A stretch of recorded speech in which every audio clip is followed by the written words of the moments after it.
ಈ ಇವರು ಉಪನ್ಯಾಸ ಕೇಳಿದ ಮೇಲೆ ನಾನು ಈ ವಿಷಯದಲ್ಲಿ ಮಾತಾಡೋದು ಅಂತಂದರೆ ಇದು ಅಪಭ್ರಂಶ ಆಗ್ತದೆ. ಆ ಫಲಸ್ಥಳಕ್ಕೆ ಕ್ರಿಕೆಟ್ ತನಕ ನಾನು ಹೋಗೋದಿಲ್ಲ, ಅದು ನನಗೆ ಯೋಗ್ಯತೆನೂ ಅಲ್ಲ. ಅದ್ರ ಒಂದೇ ವಿಷಯ ಅಂದರೆ ನನಗೆ ಕಲಿಸಿದ್ದು ಈ ಪುಸ್ತಕ ವಿಜ್ಞಾನದೊಳಗೆ ಇಟ್ಟು ಸಂಸ್ಕೃತ ಅಭ್ಯಾಸ ನಡೆದೇ ಇದ್ದಾಗ ಒಂದು ಥರದ್ದು ವ್ಯಾವಹಾರಿಕವಾಗಿ ಬಳಸಿದಂಥ ಈ ಪುಸ್ತಕವನ್ನು ನೋಡಿದರೆ ಇದು ನಮ್ಮ ಮನೆಯಲ್ಲಿ ಇದ್ದರೆ ಸಾಕು ಅಷ್ಟು ಉಪಯೋಗ ಬೀಳುತ್ತದೆ ಅಂತ ನಾನು ಅನಿಸ್ತೇನೆ. ಅದಕ್ಕೆ ಇದನ್ನು ಬರೆದವರಿಗೆ ಸಾಧಾರಣ ನನಗೆ ಸರ್ಕಾರದ ಕಡೆಗೆ ದುಡ್ಡು ಸಿಕ್ಕೋದು ಎಲ್ಲೋ ಗೊತ್ತಿಲ್ಲ, ಯಾಕಂದರೆ ಇಂಥ ಪುಸ್ತಕಗಳು ಕೊಡ್ತಾರೋ ಎಲ್ಲೋ ಗೊತ್ತಿಲ್ಲ.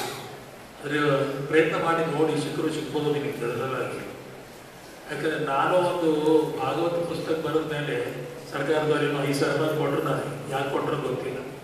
ಅದನ್ನು ನೀವು ಪ್ರಯತ್ನ ಮಾಡಿ ನೋಡಿ ಸಿಗ್ಬೋದು. ಅದೊಂದು ಹೇಳಿ ನಾನೇನು ಹೇಳೋದಂದರೆ, ಈ ಮೇಲಿನ ಮೇಲೆ ಈ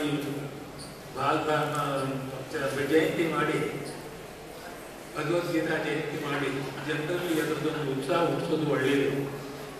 ಈಗ ಭಗವದ್ಗೀತಾ ನನಗೊಬ್ಬರು ಇವರು ಸಿಕ್ಕಿದ್ರು, BEd ಎಜುಕೇಷನ್, BEdಗೆ ಸಂಕಿರದ ಬಂದಿರೋರು ಮನೆಗೆ ಬಂದಿದ್ದರು. ನಿಮಗೇನು ಕಲಿಸ್ತಾರೆ ಅಂದರೆ ಭಗವದ್ಗೀತಾ ಕಲಿಸ್ತಾರೆ ಅಂತೇಳಿ. ಭಗವದ್ಗೀತಾ ಏನು ಕಲಿಸ್ತಾರೆ ನಿಮಗೆ?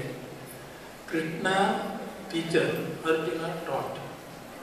ಅವನು ಹೇಗೆ ಅದನ್ನು ಕಲಿಸ್ತಿದ್ದ ಎಂಬುದನ್ನು ಹೇಳಿ ಅದನ್ನು ಉದಾಹರಣೆ ಕೊಟ್ಟರು. ಹೇಳೋ ತನಕ ಹೇಳೇನಪ್ಪ, ಬೇಕಾದ ಮಾಡ್ಕೋ ನಿಮ್ಮ ಮರ್ಜಿ ಅಂತಲ್ಲಿವರೆಗೂ ಟೀಚರ್ಸ್ ಹೇಳಿ ಆ ಭಗವದ್ಗೀತಾ ಅದು ಉಪಯೋಗ ಮಾಡ್ತಾ ಇದ್ದರು.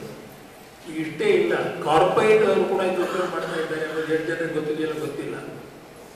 ಭಗವದ್ಗೀತಾದ ವಿಮರ್ಶೆ ದೊಡ್ಡ ದೊಡ್ಡ ಕಾರ್ಪೊರೇಟ್ ಆಫೀಸ್ನಲ್ಲಿ ಹೋಗ್ತಾ ಇದೆ. ನನಗೊಂದು ಯಾವಾಗಲೂ ಹೇಳಬೇಕು ಅನಿಸದೆ ಓದಲ್ಲಿ, ನನ್ನ ಮಿತ್ರರೊಬ್ಬರು ಶಾಸ್ತ್ರೀಜಿ ಅಂತ ಕೂತಿದ್ದಾರೆ. ಅವರು ಅಮೇರಿಕಾದಿಂದ ಅವ್ರ ಮಗ 52 ಪುಸ್ತಕ ತೊಗೊಂಡು ಪ್ಲೇ ಪಬ್ಲಿಕೇಶನ್ಸ್ ಅಂತ.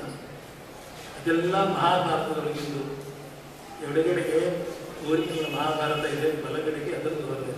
ಬರೆದವರೆಲ್ಲ ಹಾರ್ವರ್ಡ್ ಯೂನಿವರ್ಸಿಟಿ. ಅದನ್ನು ಓದಿರಿ ಒಂದು ನಮಗೆ ಇಷ್ಟೊಂದು ಅನಂತ ಅನಿಸ್ತಿತ್ತು. ಅಲ್ಲಿ ಪ್ರಕಾಶ ನಡೆದಿದೆ, ನಮ್ಮಲ್ಲಿ ಅದರ ಅರ್ಥನೇ ಆಗೋದಲ್ಲ ಅಂತ. ಆದರೆ ಏನು ಮಾಡ್ಲಿಕ್ಕೆ ಸಾಧ್ಯ ಇಲ್ಲ, ಯಾಕಂದರೆ ನಮಗೆ ಯಾವತ್ತಾದ್ರೂ ರಾಜಯೋಗ ಬೇಕು. ಆ ರಾಜಯೋಗ ನಮ್ಮಲ್ಲಿ ಸಿಗುವಂಥದ್ದು. ಅದು ಸಿಗುವಲ್ದು ಅಂತ ನಾವು ಬಿಟ್ಟು ಕೊಡಬೇಕಾಗಿಲ್ಲ.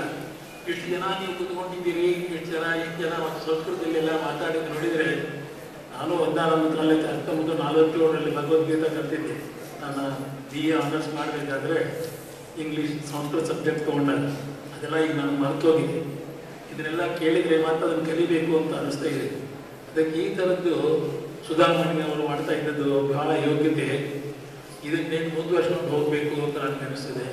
ನಮ್ಮ ಕರೆದು ಪುಸ್ತಕ ರಿಲೀಸ್ ಮಾಡಿದ್ದಕ್ಕಾಗಿ ಅವರಿಗೂ ನನ್ನ ಕೇಳಿದರಿಗೂ ನನ್ನ ಅಭಿನಂದನೆಗಳನ್ನು ಅರ್ಪಿಸ್ತೇನೆ.